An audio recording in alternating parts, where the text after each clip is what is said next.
Apa ini om? Suruh si Kania buka. Dibuka, ternyata pas dibuka itu perjanjian hutang antara Om Jamal sama Om Toto di situ. Itu lihat nominalnya gede, 950 sekian juta lah. Hampir 1 miliar. Hampir 1 miliar. Pak Toto, bayar hutang kamu. Hutang kamu di saya udah numpuk Pak Toto, sambil ngegedor-gedor pintu gitu kan. Dor gitu pintu. Jadi di kaca Nako itu ada, bisa dibilang kayak bola mata, tapi bola mata tuh gede banget. Gede gitu, kayak dia kayak lagi ngeliat gitu dari kaca Nako, ngeliatin. Tapi warna matanya tuh nggak kayak warna mata manusia. Warnanya tuh kayak merah gitu. Dibuka, di situ ngeliat kayak posisi kafan itu di ini, kayak rambutnya ditarik ke atas, ditarik gitu karena rambut dia kan panjang, ditarik gitu. Tapi pas kita masuk tuh kayak rambutnya langsung diturunin, seret. Teriakannya tuh langsung meledak gitu, kayak wah tolong, katanya langsung kayak gitu. Ya Teh Sophie, dari kisah ini itu sudah diizinkan oleh keluarga untuk menceritakan di Malam Mencekam.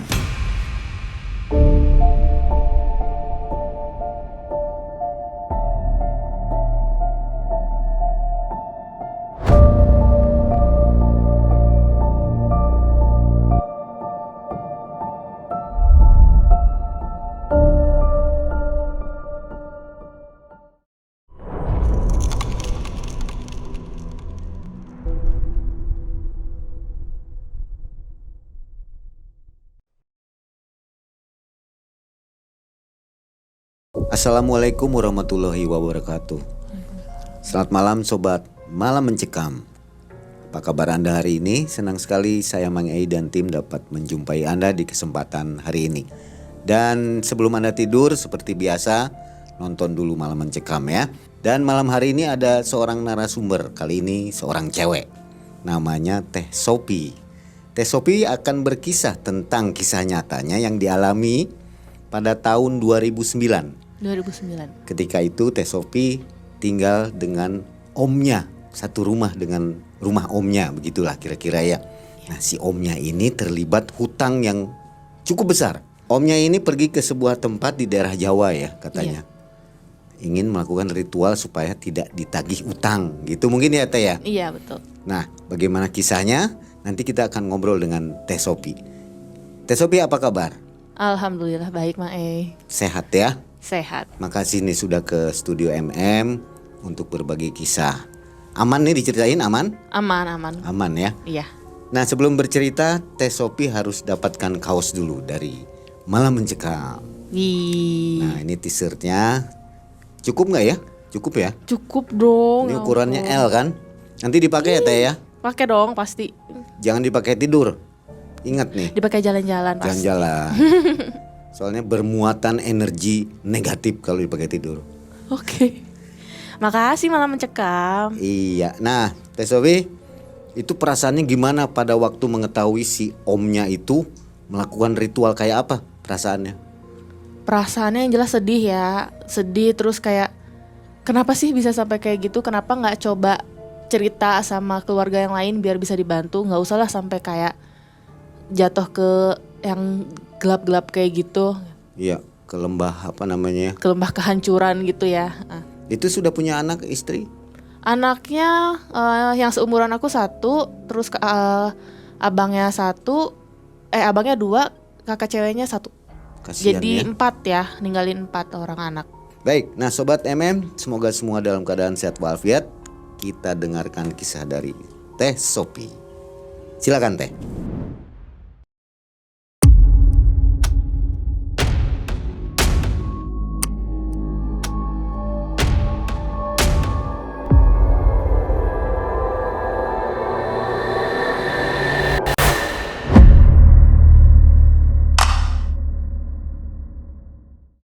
Di sini namanya kita semuanya samarin ya, nggak ada nama asli.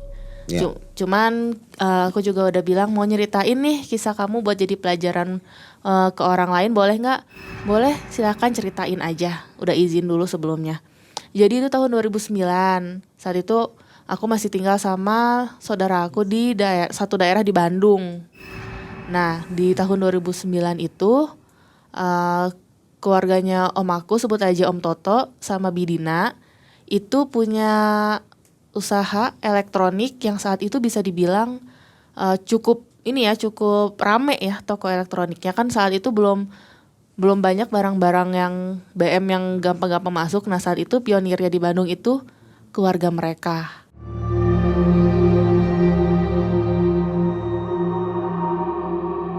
Ya, masih BBM-an gitu. Masih onyx-onyxan lah. Nah, pas itu dari 2000 usahanya itu dari 2008, tapi kejadian mulai turunnya itu tahun 2009 akhir, pergantian ke 2010. Di saat 2010 kan udah mulai banyak gempuran dari toko-toko kecil atau kayak yang retail kecil gitu. Nah, jadi dari 2009 tuh dia makin turun. Nah, si Om sama si Bidina ini udah kayak melakukan segala cara untuk menyelamatkan si usahanya ini. Kayak ngasih promo atau kayak buy one get one gitu. Cuman segala cara udah dilakuin, promo-promo segala macem udah dilakuin, tetap gak bisa nolong. Akhirnya bangkrut lah si usahanya ini di tahun 2010 awal. Awalnya sepupu gue ini yang namanya Kania, dia itu kayak ya udahlah ikhlas aja, mau gimana lagi, segala macem cara udah kita coba. Yang penting keluarga kita baik-baik aja, keluarga kita utuh-utuh aja, nggak ada sama sekali utang. Saat itu aku sama Kania belum tahu bahwa ternyata si om aku ini, Om Toto ini ninggalin utang. Nah, kenapa akhirnya kita bisa tahu saat itu? Jadi kan masih tinggal di satu rumah ini kan.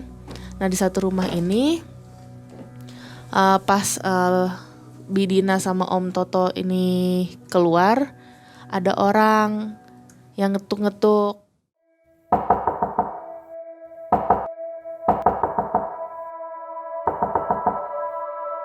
Tapi ngetuknya tuh nggak kayak mau bertamu gitu, nggak tok tok tok, nggak kayak gitu, tapi kayak duk duk duk duk. Kasar gitu. Kasar, iya. Toto, ini saya Jamal. Nah, kebetulan sepupu Kania ini tahu, oh ada Om Jamal, kenapa kayak marah-marah? Mau aku bukain nggak kan ini pintunya? Nggak usah Sof, biar gue aja katanya. Oh ya udah, gue di sini dulu ya. Bukalah dia pintu, buka. Om Jamal, Kania, bapak kamu mana? Kebetulan lagi pergi sama ibu Om, ngejual sisa-sisa toko. Kenapa ya Om? Masuk aja dulu. Masuklah si ini ke ruang tamu. Jadi di ruang tamu itu, ini kan biasa ada meja. Aku di sini, si Kania di sini, Om Jamal dipersilakan duduk di depan gitu kan. Om mau minum apa? Kata aku yang nanyain ya. Nggak usah. Ini aja deh, langsung kita to the point aja, ke intinya aja. Nah, aku sama Kania kan bingung kan. Ini biasanya Om tuh ke rumah kayak happy gitu, kayak ramah banget si Om ini. Kok tiba-tiba sekarang jadi kasar gitu kan. Aku mikirnya saat itu kayak gitu. Iya nih, ini lihat, dia tuh kayak bawa amplop yang warna kuning itu, bukan amplop sih, map kuning ya. Ya, map coklat kuning, ya gitu. Nih, dilemparin gitu ke meja. Prak. Apa ini Om? Suruh si Kania buka.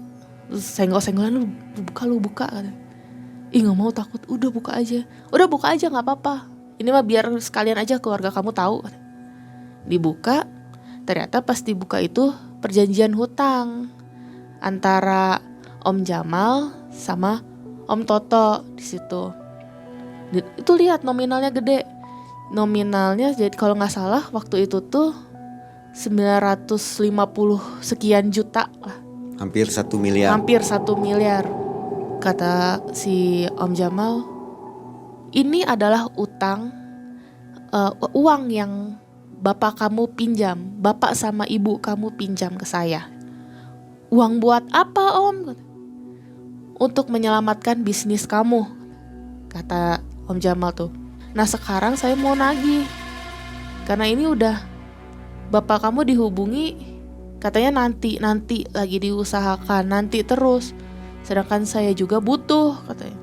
Ini bukan pinjaman ke bank ya? Bukan, ke pribadi. Perorangan, ya. Iya, ke pribadi, ke si Om Jamalnya itu.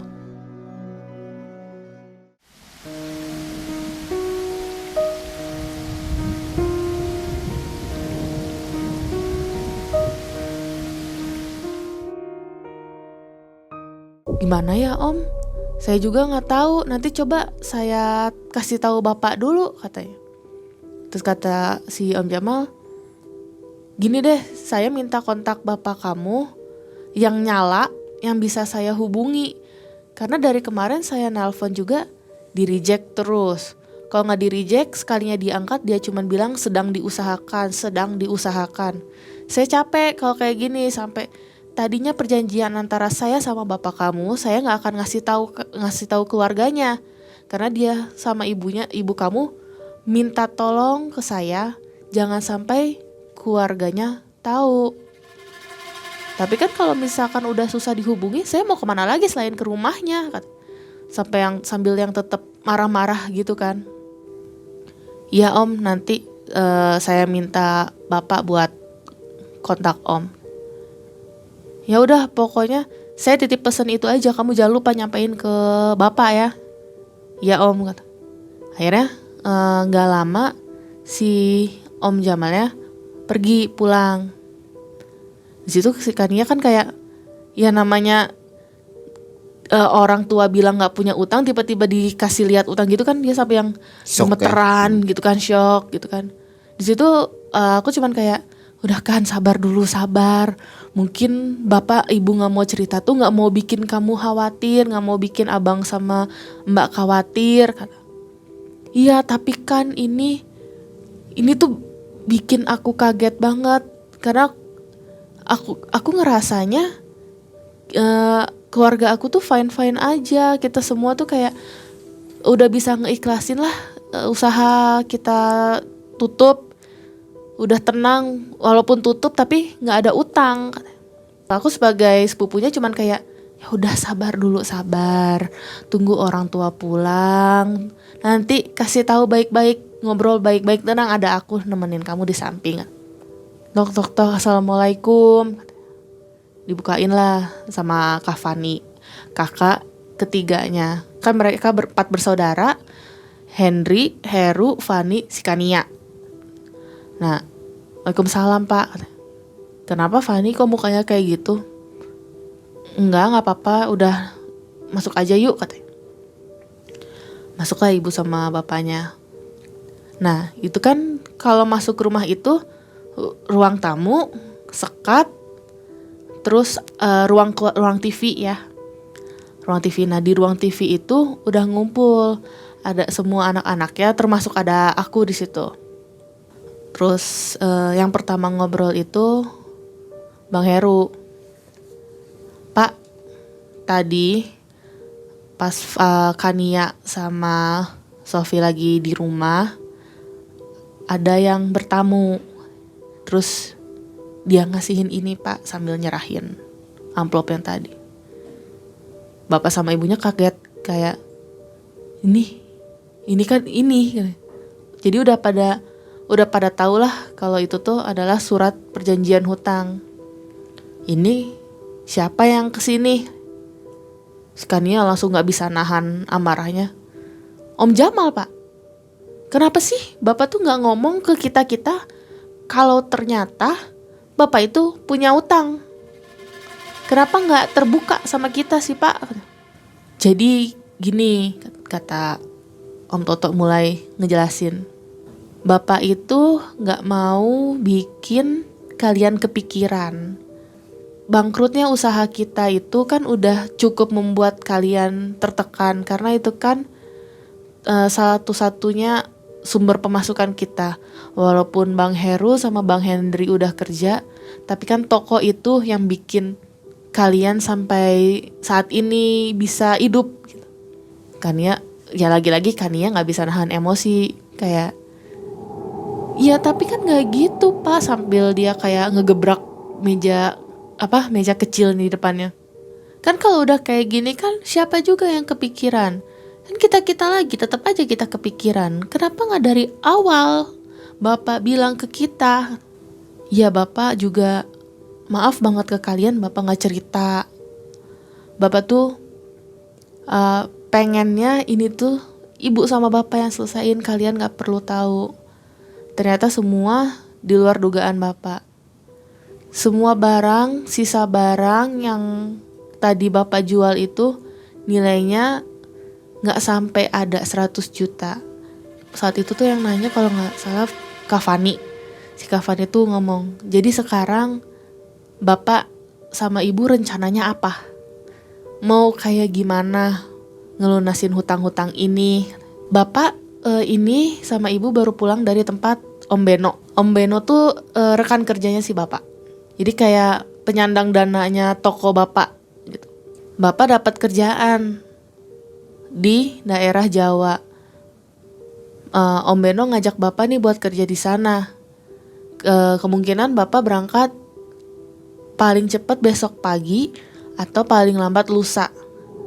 Bapak di Jawa kemungkinan sekitaran 1 bulan, paling cepat 1 bulan, paling lama mungkin 1,5 bulan atau 2 bulan. Menurut perkiraan bapak sama ibu tadi ngobrol sama Om Beno bisa nutupin utang-utang ini.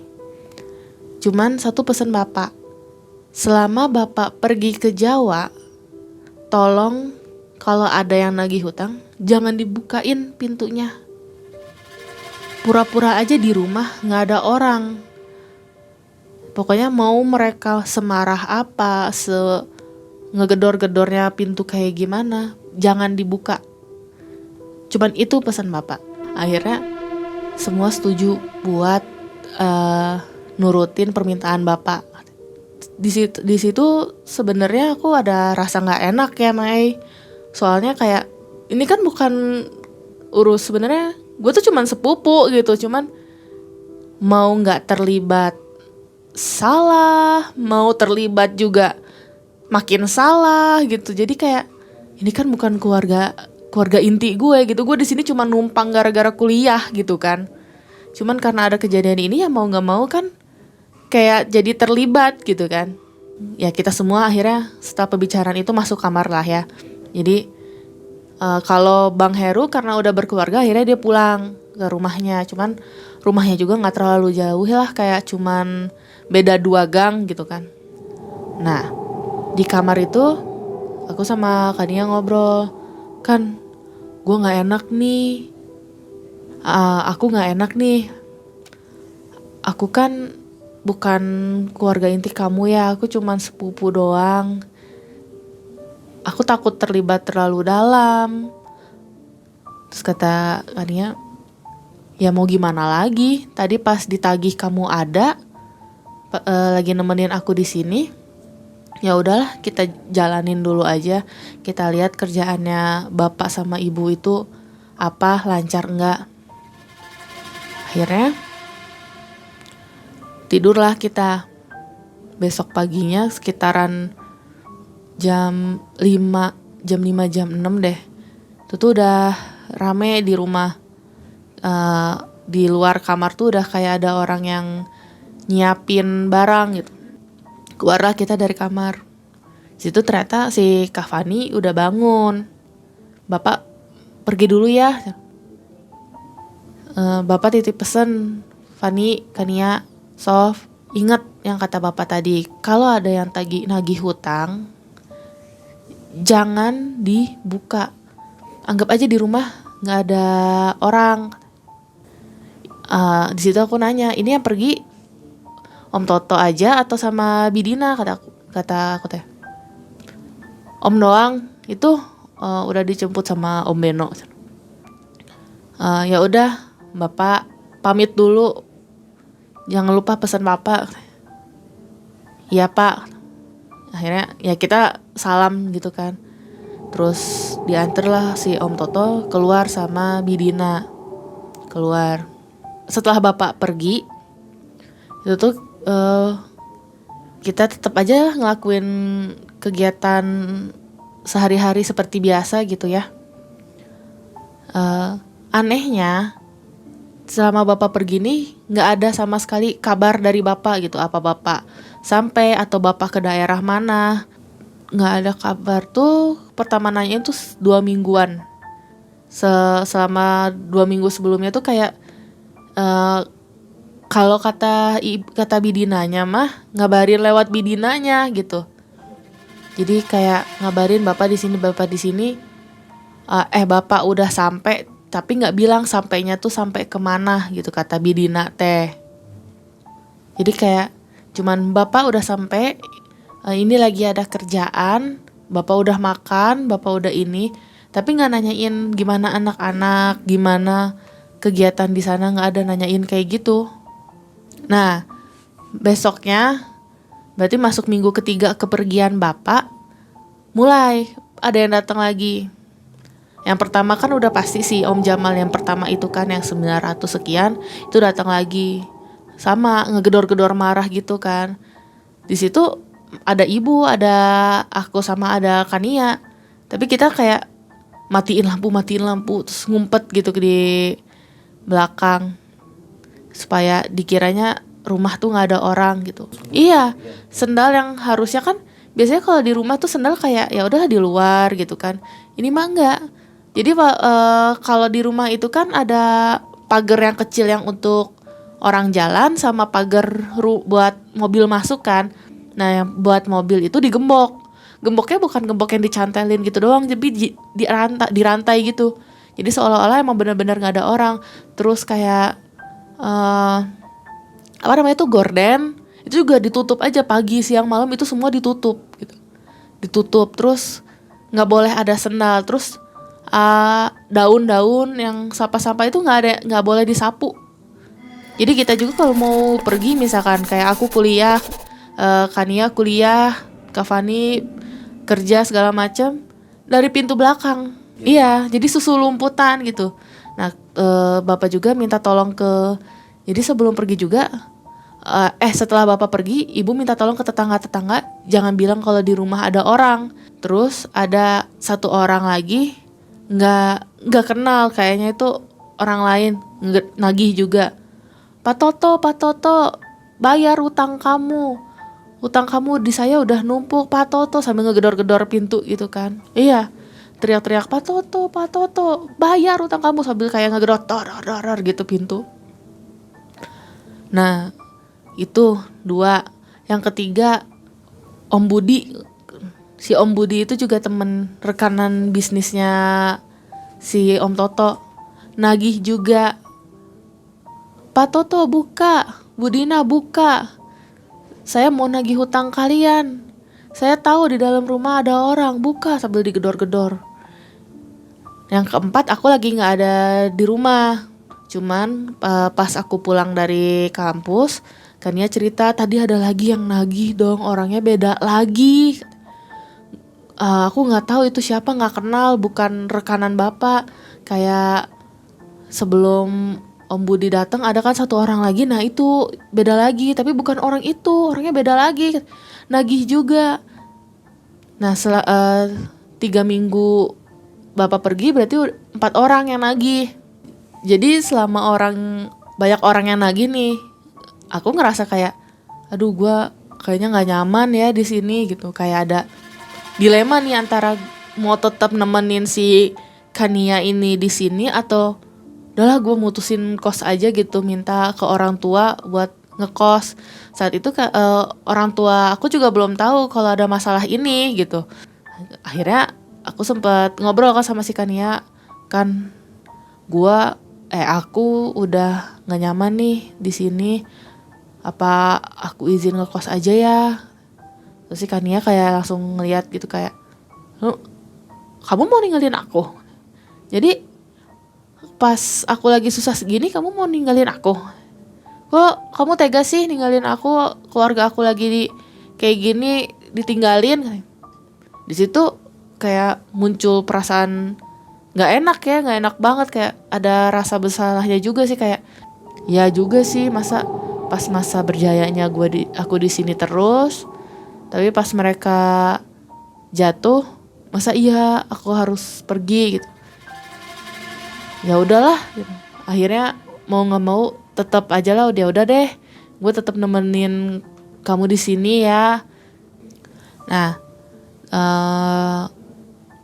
berarti itu tuh si Om tuh kalau nggak salah pergi bulan Juni, baliknya Juli pertengahan, aku lupa tanggalnya tanggal berapa. Juli itu malam banget kalau nggak salah, malam jam, aku inget tuh soalnya aku lagi nugas ya waktu itu, kayaknya jam 1-an. Akhirnya mobilnya Om Beno parkir di depan rumah. Sebab si Om Toto ini akhirnya pulang setelah nggak ada kabar segala macem, pulang. Disambut sama ibu saat itu kan, karena yang lain udah pada tidur, cuman aku doang yang lagi nugas. Si Bidina nyambut gitu kan, Pak udah pulang? Iya Bu, ini tolong bawain anak-anak sama yang lain mana, udah pada tidur. Ya udah kita langsung masuk aja, nanti kita ngobrol di dalam. Nah di situ kan kamar aku kan sebelahan dengan kamar mereka. Itu kayak si Bidina tuh aku ngedengar kayak ada nangis. Kayak ya Allah kenapa begitu, kenapa kamu sampai kayak gitu, kenapa harus yang seperti itu yang kamu lakukan. Kalau nggak salah aku dengernya kayak gitu. Cuman udah lepas dari situ mungkin ditenangin kayak gimana ya sama Om Toto, akhirnya si Bidinanya diem gitu. Maksudnya bukan diem sih, kayak gak kedenger suara lagi ya. Nah besoknya kan pagi-pagi kan biasa bangun pada siap-siap ngelakuin aktivitasnya. Pas aku keluar kamar ketemu sama si Om Toto ini, perubahannya drastis banget. Awalnya kan si Om Toto tuh termasuk orang yang gendut gitu ya, bisa dibilang gendut banget juga, sekitaran mungkin 90 kiloan lah kalau nggak salah berat badannya tuh. Nggak, awalnya 90 kilo. Nah pas aku ketemu tuh sebulan dia pergi, berat badannya jadi sekitaran cuman adalah mungkin 50 kiloan. Jadi kayak kurus banget, kayak kurus gitu. Terus si pipinya juga yang kayak kempot gitu loh. Jadi kayak, lah si Om kok perubahannya drastis banget gitu. Om, kata aku, Sof gitu. Nah anehnya lagi aku lihat tuh kayak matanya tuh kosong gitu, kayak jalan juga kayak yang gimana sih, kayak orang ngelamun tapi sambil jalan gitu.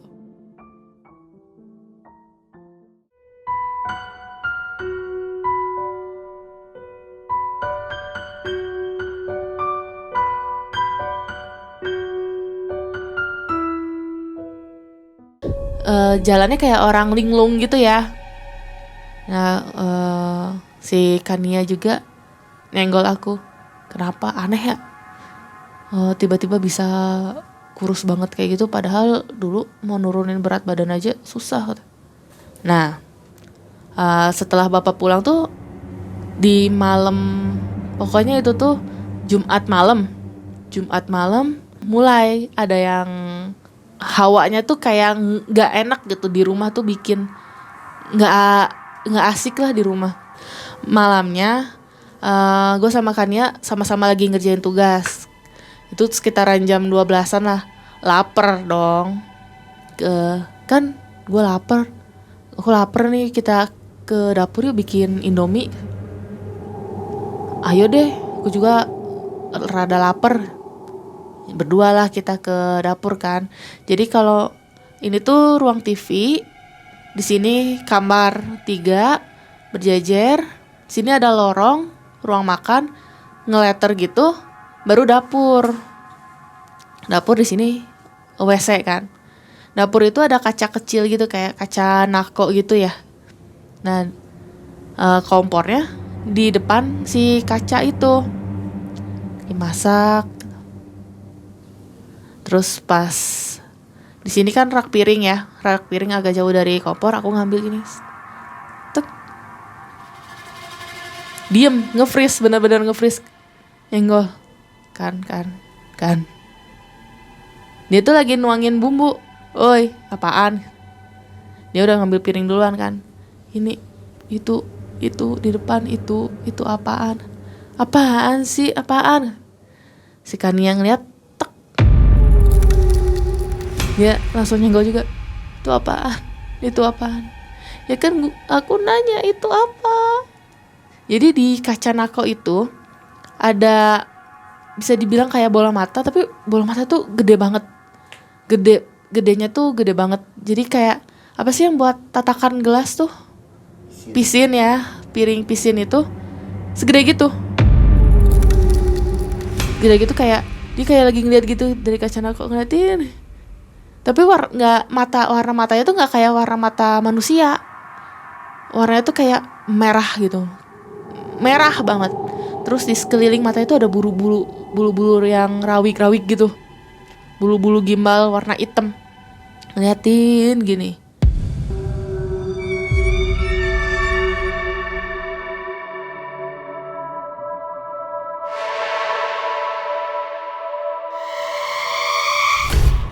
Terus di situ kayak pegangan sama si Kania, kan mundur yuk kan, kita mundur aja yuk kan.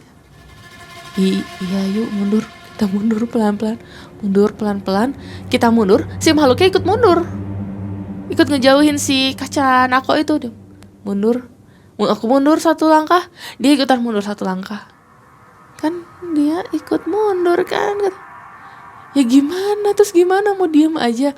Kalau kita diem, dia juga ikutan diem. Jadi yaudah yuk mundur. 1, lari ya, iya yuk lari. 1, 2, set, mundur, pek.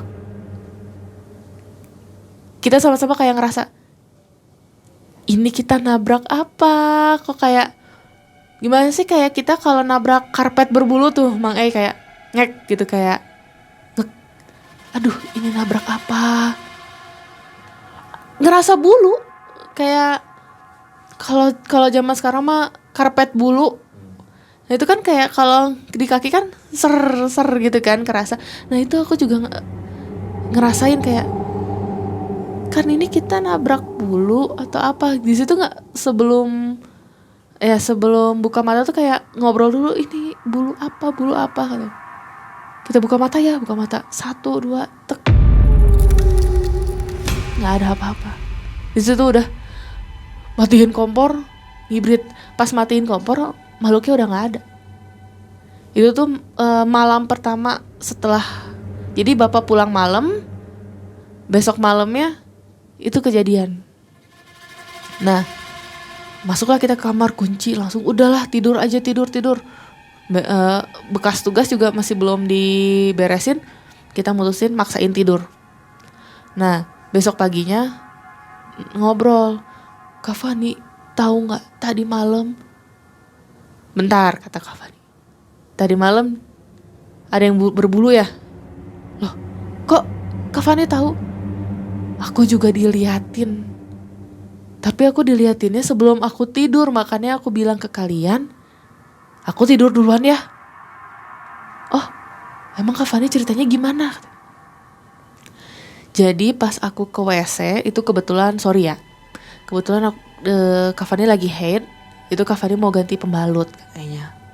Nah di WC itu kan biasa kan suka ada ventilasi kecil kan, Nah dari ventilasi itulah Kak Fani ngelihat kayak, jadi kalau Kak Fani nggak diliatin mata, jadi kayak ada seret mondar mandir gitu, mondar mandir berbulu, tapi dia seret mondar mandir berbulu. Serius Kak? Kata. Iya serius. Terus gimana? Ya mau gimana, gue lagi ganti katanya. Ya gue buru-buru aja lah, ini. Gue gak berani teriak, takutnya teriak malah bikin panik seisi rumah. Udah gue buru-buru, gue bersihin, gue segala macem. Gue buru-buru, makanya pas ketemu sama kalian gue bilang kan, aku tidur duluan ya. Langsung masuk kamar kunci. Oh ternyata itu sebabnya Kak Fani tuh buru-buru. Biasanya dia yang paling doyan begadang. Kadang-kadang jam 2, jam 3 baru tidur. Biasa nonton-nonton drakor kan waktu itu. Nah kayak gitu. Nah di hari kedua ada yang agak aneh nih dari si bapak. Bapaknya si Kania nih, si Om Toto. Aku sama si Kania ngelihat bapak bersihin semua sampah-sampah yang udah numpuk. Jadi yang sampah daun, debu yang di luar itu sama si bapak disapu. Terus rantai yang ngunciin pintu masuk yang garasi mobil itu dibuka. Jadi seolah-olah bapak tuh udah kayak udah pede lah, udah terang-terangan bahwa nih gua udah ada di rumah, saya udah ada di rumah, kayak gitulah istilahnya. Nah ngelihat bapak bersih-bersih kayak gitu, aku sama si Kania nyamperin kan, Pak mau keluar ya udah boleh kan? Ya sok, kamu mau kemana emang? Ini mau ke mana namanya? Mau jajan bakso katanya. Oh ya udah, boleh. Mau jajan bakso di mana? Katanya. Itu di depan aja katanya. Oh ya udah, sok aja berangkat. Berangkatlah aku sama si Kania nih jajan bakso. Sambil jalan ke sana ngobrol sama si Kania kan. Kayaknya urusan keluarga kamu udah beres ya, utang udah beres, itu bapak mulai bersih-bersih, mulai ngebuka pintu, kayaknya udah aman ya katanya. Iya kayaknya ya Sof ya, udah aman. Nah pas gitu sambil jalan, pas mau masuk ke warung baksonya, ternyata di warung bakso itu ada si Om Jamal. Yang kemarin lagi utang tuh ada Om Jamal di situ lagi makan bakso. Iya ngerasanya kayak aduh kan ada Om Jamal, sambil senggol-senggolan kan biasa. Kan itu ada Om Jamal, gimana. Ih iya ada Om Jamal, aku takut deh, kayak takut dia marah-marah kayak kemarin. Ya kan kata bapak kata Om Toto udah beres, udahlah ayo kita masuk aja lah, udah masuk aja yuk, tanggung juga. Ya udah iya, masuk kita ke warung bakso kan, pesan ke si ibunya kan, Bu pesen bakso 2 dibungkus ya Bu ya. Iya Neng ya, sok duduk dulu aja katanya. Duduk, si Om Jamal tuh ngelihat ke kita kan, ya mau nggak mau kita kan Om gitu biasa nyapa. Kan ya Sofi jajan bakso juga. Iya Om mau jajan juga. Bapak gimana kabar bapak? Oh bapak sehat kok Om, itu ada di rumah. Oh ya udah Om titip salam ya. Nih abis ini Om mau lanjut kerja. Oh iya Om nanti disalamin. Terus aku sama si Kania kayak pandang-pandangan kan, itu udah beres beneran. Iya tuh orang yang nggak marah-marah lagi katanya. Oh ya udahlah syukur kalau gitu. Neng ini baksonya si ibu tuh. Oh iya Bu, ini uangnya, sambil bayar. Udah kita jalan pulang. Pas sampai depan rumah masih ngelihat bapak kayak bersihin sisa-sisa daun kering gitu kan. Si Kania ngomong ke Om Totonya, Pak tadi ketemu Om Jamal katanya. Oh iya ketemu di mana? Tukang bakso katanya. Iya Pak di tukang bakso, katanya nitip salam. Itu Om Jamal udah ramah lagi, udah beres ya Pak katanya. Iya udah beres, udahlah kalian udah tenang aja. Oh ya alhamdulillah Pak lah kalau gitu. Ya udah nih masuk dulu ya, mau makan baksonya. Iya sok masuk aja. Nah sambil kita makan bakso, saya bapaknya masih bersihin halaman, terus kan sambil bawa cat juga gitu, kayak mau ngecat ulang pagernya segala macem. Terus saling lihat-lihatan tuh bapak enaknya bersih jadi rumah enak lagi. Iya ya udahlah alhamdulillah udah beres mungkin masalahnya, ya udah iya. Nah udah gitu malamnya biasa kan aku sama Kania tidur, Kak Fani juga. Bapak juga tidur sama ibunya tidur di kamarnya. Udah. Nah, sekitaran jam 3 subuh tiba-tiba dari kamarnya Kak Fani itu kayak ada suara teriakan yang ketahan gitu, kayak mulut dibekap. dibekep gitu, tapi maksa buat teriak kayak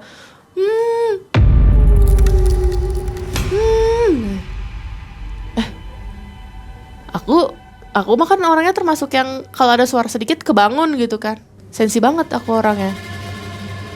Bangun terus kayak celingak-celinguk dulu kan, itu suara apa ya, kayak masih ngantuk-ngantuk gitu kan, takut salah denger kan. Kedengeran lagi tuh suara. Terus aku ngebangunin si Kania kan, bangun kata.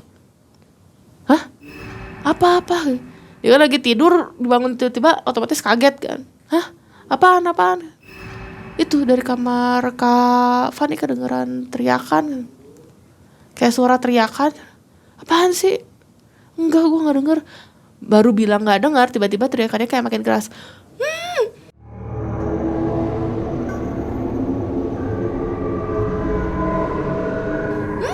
Gitu. Teriak gitulah gitu. Teriak tapi ketahan gitu. Nah dari kamar sebelah si Om Toto bangun tiba-tiba, buka pintu tiba-tiba kan. Apaan, kenapa ini? Kedengeran kan riuh dari luar. Nah aku juga otomatis keluar dari tempat tidur terus kayak, itu Om, aku dengar suara dari sebelah, dari kamar Kak Fani. Terus kata si Kania, iya Pak, aku juga dengar katanya. Ya udah coba cek aja kata. Pas dicek, ya, untungnya pintu kamar Kak Fani nggak dikunci saat itu. Biasanya dia tidur dikunci terus. Dibuka, brek. Di situ ngelihat kayak posisi Kak Fani tuh di ini, kayak rambutnya ditarik ke atas. Ditarik gitu karena rambut dia kan panjang, ditarik gitu. Tapi pas kita masuk tuh kayak rambutnya langsung diturunin, seret.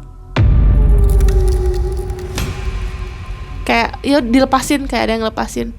Nah pas ditarik gitu, dia si Kak Fani tuh kayak pas rambutnya diturunin kayak langsung teriakannya tuh langsung meledak gitu, kayak wah tolong katanya, langsung kayak gitu.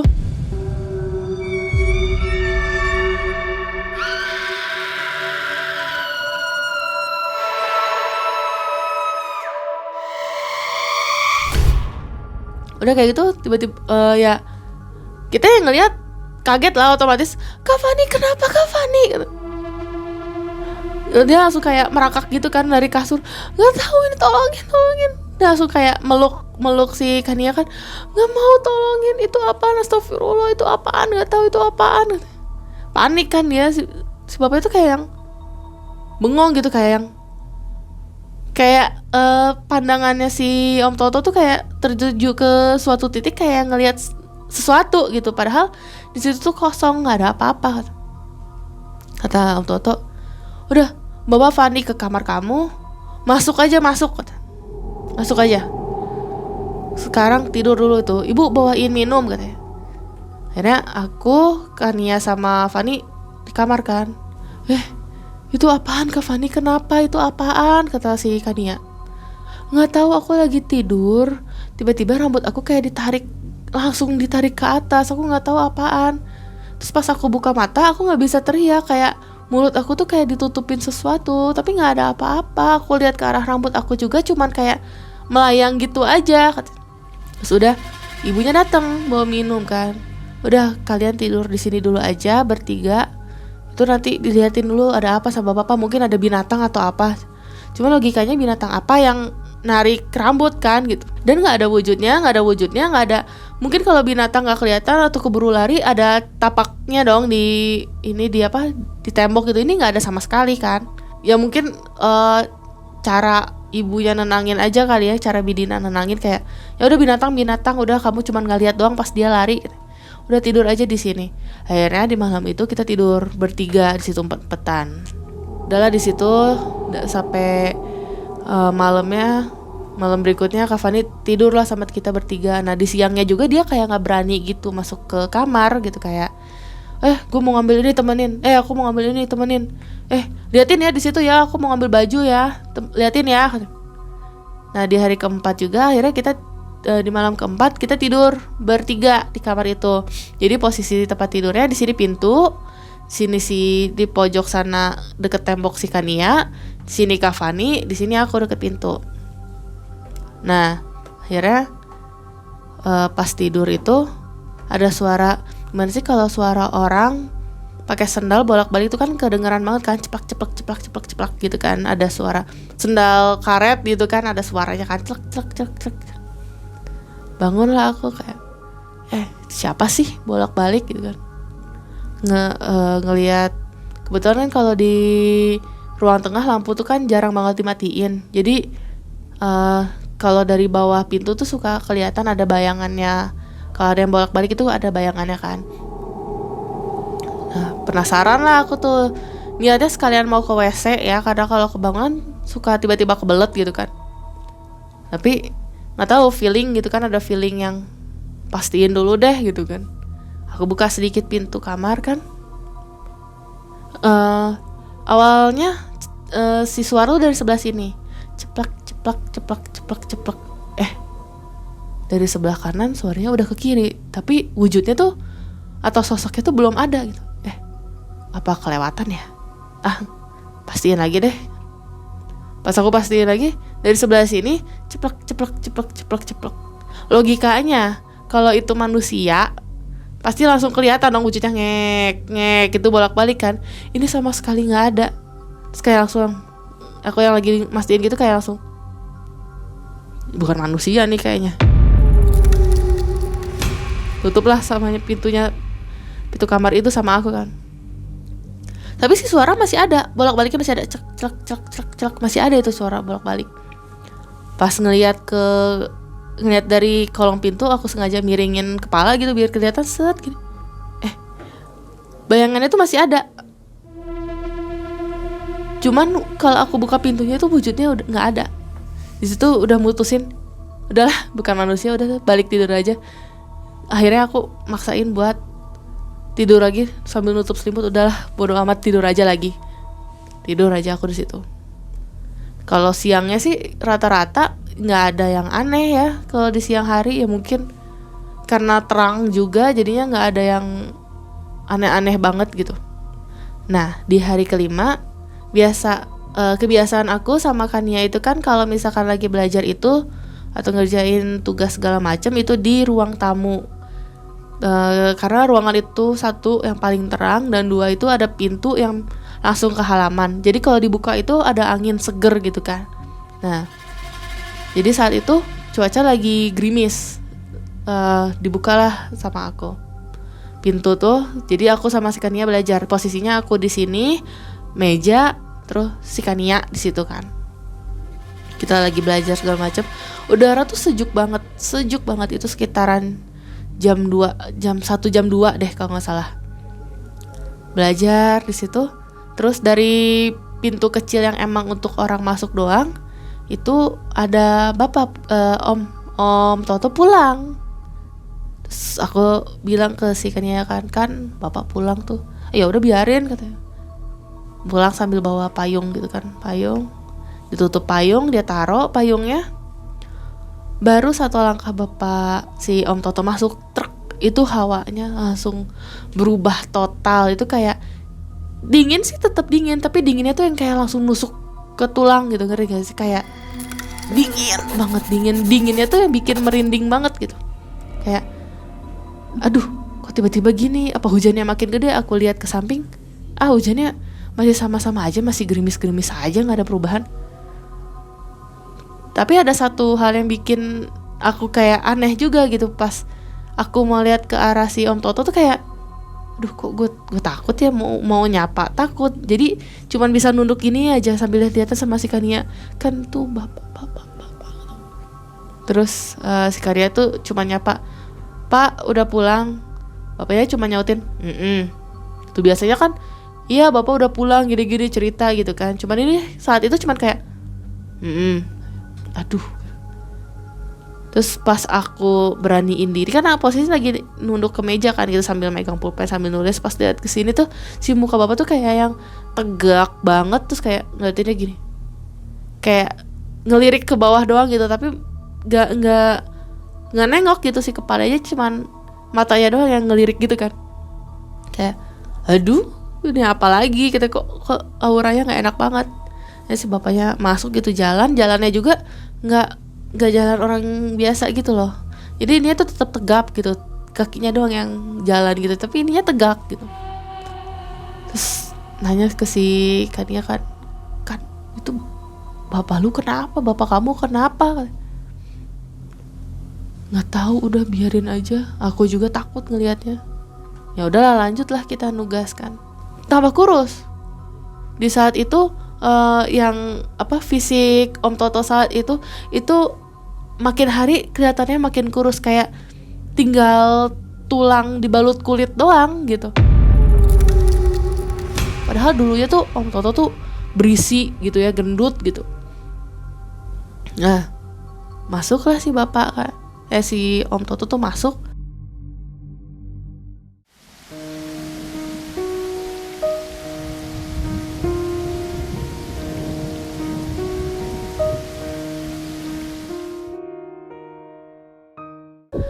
Udah di hari kelima itu akhirnya Kak Fani udah berani tidur sendiri. Aku sama Kania tidur di kamar kita seperti biasa, bapak di kamar depan sama ibu. Nah, di hari ke-6 itu tuh masih pagi banget, masih pagi buta. Masih jam sekitar 5-an, jam 5-an. Tiba-tiba si Bidina teriak-teriak, "Kania, Fani, sini, bantu." Bangun lah kita. Apaan nih, kaget. Kan. Kalau Kania kebalikannya dari aku, dia kebluk banget tidurnya kan. Kan bangun kan. Ah iya, apaan lagi katanya. Kayak udah taki-taki bakalan ada sesuatu gitu kan. Itu ibu manggil, dengerin. Kania, bangun, bantuin ini, bapak muntah kan, ayo kan. Bang, kita langsung kayak keluar dari kamar, langsung tergesa-gesa gitu ke kamar ibu. Si Kak Fani juga kebangun kan. Kenapa? Udah ayo Fani. Masuk ke kamar. Di kamar itu tuh udah ada bapak yang lagi gimana ya posisinya ya? Duduk di pinggiran kasur, kakinya gini, terus tangannya gini. Bukan gini ke ujung kasur gitu kan. Dia muntah terus, ngeluarin. Muntahannya nggak ada sama sekali bekas makanan. Dia cuman muntah cairan warna hijau. Jadi warna hijaunya tuh hijau kayak asam lambung mungkin ya. Kalau ini hijau pekat gitu dia muntah. Kan itu bapak muntah. Gimana telepon Bang Heru, Bang Henry deh. Di telepon, Bang, ini bantuin bapak muntah. Ayo kita bawa ke rumah sakit. Muntah gimana? Udah pokoknya buruan kesini, buruan gitu. Ya kan jarak rumahnya nggak terlalu jauh. Akhirnya Bang Heru datang. Bang Henry juga ikutan datang, nyusul. Datang. Tergesa-gesa ya, otomatis tergesa-gesa dengar bapak sakit kan. Akhirnya pas dilihat itu bajunya bapak tuh bapaknya tuh udah hijau semua, udah muntahan aja lah, bekas muntahan semua. Dan itu baunya tuh bau banget, baunya tuh kayak bau bangke, tapi nggak ada darah sama sekali, nggak ada bekas makanan sama sekali. Jadi literally bener-bener bau ijo tapi bau bangke gitu. Dibawalah ke kayak dibopong gitu kan sama Bang Heru, Bang Henry, dibawa ke salah satu IGD yang deket situ kan. Dibawa ke IGD sama dokternya kan, keluarga disuruh maaf, tolong tunggu di luar ya, nanti kita kabarin, ini bapaknya kita tanganin dulu biasa. Nah, udah di IGD itu bapak masih muntah juga, masih ngeluarin juga muntahannya gitu kan. Akhirnya sama dokter nggak tahu disuntik obat apa, akhirnya si muntahannya tuh bisa berhentilah sementara. Nah, udah berhenti. Bapak tidur, ternyata si Om Toto tertidur kan. Dipanggil keluarganya Bapak Toto, katanya. "Iya dok, ini saya istrinya," kata Bidina. "Gimana dok?" katanya. "Ya bu, ini bapak harus dirawat karena lepas dari obat sedikit dia muntah. Dan muntahannya muntahannya aneh sebenarnya. Karena nggak ada sari-sari makanan yang keluar atau apa yang yang keluar gitu. Seharusnya kan kalau muntahan ada gumpalan-gumpalan makanan kecil, ini nggak ada, jadi benar-benar pure cuman cairan warna hijau aja bu katanya. Jadi ini kami sarankan untuk dirawat inap ya katanya. Akhirnya iya dok saya setuju, udah dirawat inap aja. Nah akhirnya si Bidina ngurus segala macam kan, ngurus administrasi untuk rawat inap segala macam. Aku sama si Kania pulang dulu nih untuk ngambil baju punya Om Toto kan. Pulang ya cuman kita packing sedapatnya aja, baju segala macam, baju si Bidina juga segala macam kita masukin. Nah, pas aku sama Kania udah lagi packing seadanya, tiba-tiba dapat telepon dari Bidina. Terus udah diangkat lah sama si Kania. Halo ibu, kenapa? Bentar ya. Ini lagi ngambil bajunya. Itu tuh udah surat tangisan doang ini kan. Kania kata, kenapa bu? Kata, ibu kenapa? Kata, bapak udah nggak ada. Padahal itu nggak sampai setengah jam ditinggalin, itu tiba-tiba kita dapat kabar kalau bapak udah meninggal. Kania tuh benar-benar langsung, ya benar ibu, jangan bercanda, posisi kayak gini jangan bercanda. Ibunya sambil setengah sedih setengah marah, mana mungkin ibu bercanda. Udah langsung ke rumah sakit lagi aja, langsung ke rumah sakit. Akhirnya kita nggak sempet bawa barang yang udah disiapin kan, akhirnya balik ke rumah sakit. Saat itu naik angkot, saat itu balik ke rumah sakit ternyata benar belum sempet si Om Toto dipindahin ke kamar rawat inap, masih di IGD, itu udah ditutupin sama kain putih. Nah dokter tuh udah menyatakan bahwa bapak udah meninggal.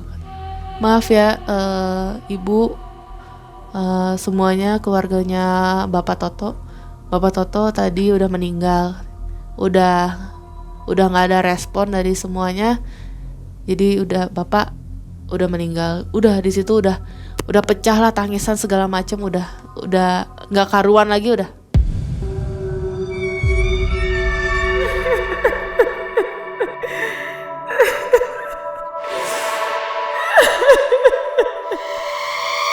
Besoknya biasa disolatin, dikuburin biasa. Hari pertama bapak meninggal gak ada kejadian apa-apa. Nah tiba-tiba di hari kedua setelah bapak Om Toto ini dikuburkan, Om Jamal, Om Budi sama 2 orang lagi yang kita gak tahu namanya itu datang ke rumah bawa surat dan nagih lagi utang bapak. Nah terus di situ kan lagi ada semua keluarga kan. Akhirnya di akhir-akhirnya pada tahu kalau si Om Toto ini punya utang yang lumayan gede. Kalau digabung itu sekitaran mungkin ada 1,2 eman. Nah akhirnya karena rumahnya saat itu terletak masih ada di pusat kota gitu kan, jadinya dijual lah rumah itu, dijual dengan harga yang cukup untuk bayar utang dan cukup untuk mereka pindah ke rumah yang lebih kecil. Nah saat mereka mau pindah ke rumah kecil otomatis kan aku nggak enak kan buat numpang lagi gitu kan, akhirnya putuskan untuk ngekos. Nah setelah kejadian itu aku kan udah ngekos nih. Jadinya dapat cerita dari Kania bahwa semua utangnya sudah dibayarkan, semua udah bikin surat lunas, akhirnya utang bapak udah lunas katanya waktu itu cerita.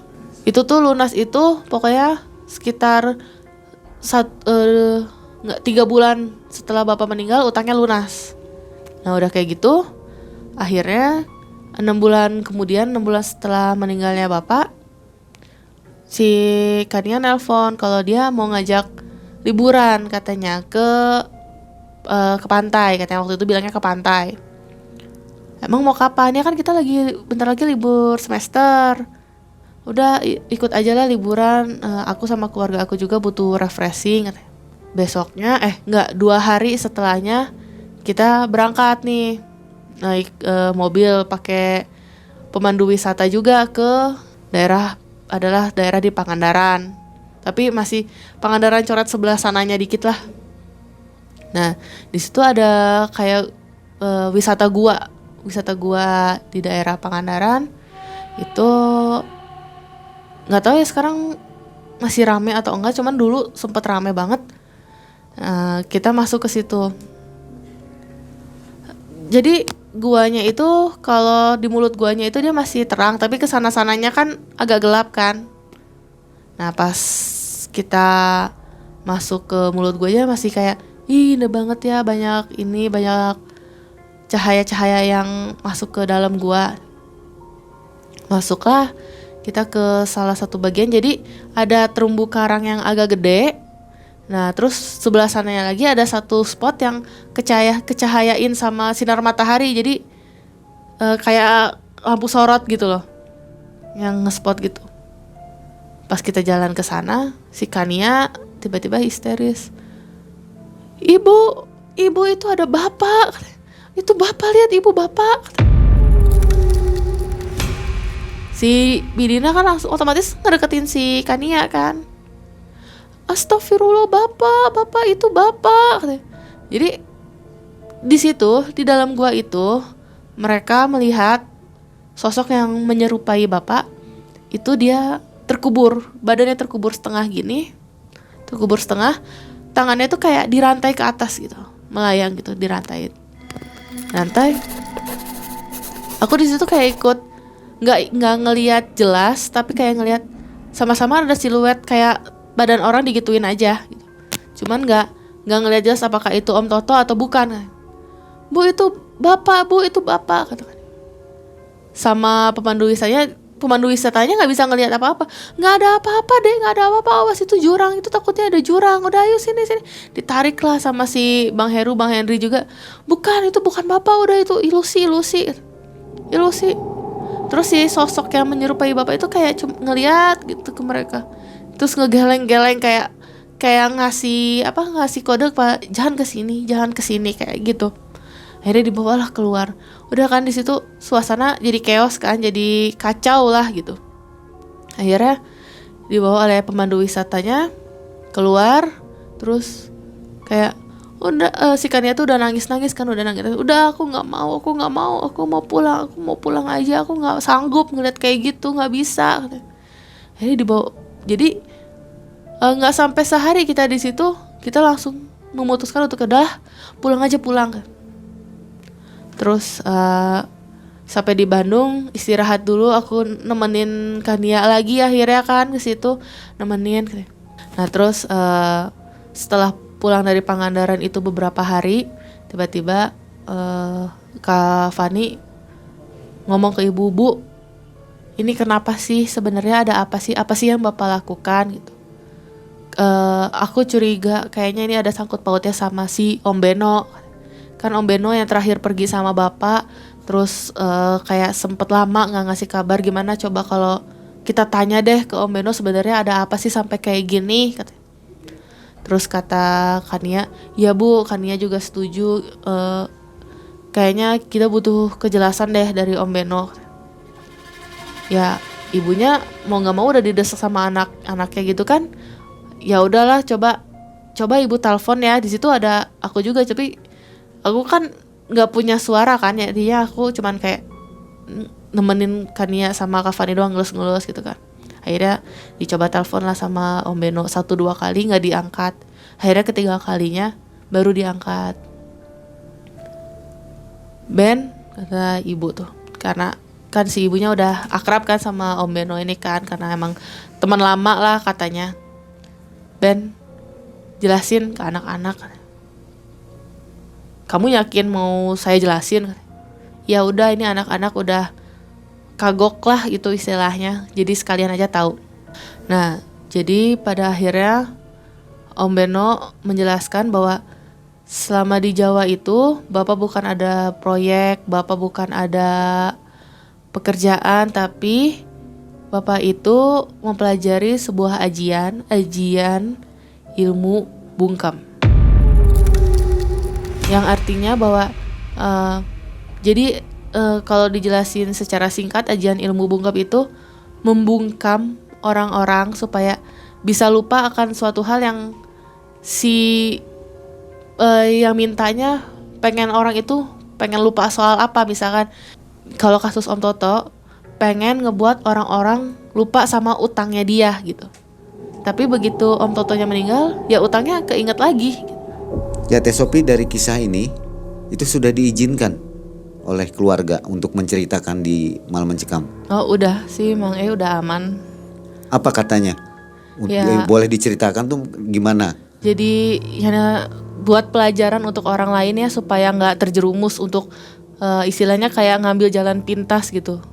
Supaya ya sebaiknya kalau misalkan ada kesusahan ya mending ngobrol lah dengan keluarga, cari jalan keluarnya secara real. Jangan sampai kayak belajar ajian ini ajian itu atau pesugihan apa gitu. Jangan sampai terjerumus kayak si Om Toto inilah gitu. Ya mudah-mudahan ini menjadi pelajaran untuk kita semua. Iya. Tadi kata Teh Sophie juga, jangan sampai ditiru ya. Iya, jangan sebaiknya sampai. ngobrol.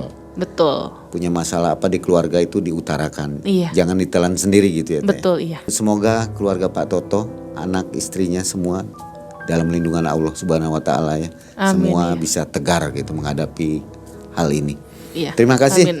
Teh Sophie atas kisahnya. Mungkin ada kisah-kisah yang lainnya, nanti bisa hubungi Malam Mencekam ya. Oke. Untuk berkisah Oke. kembali.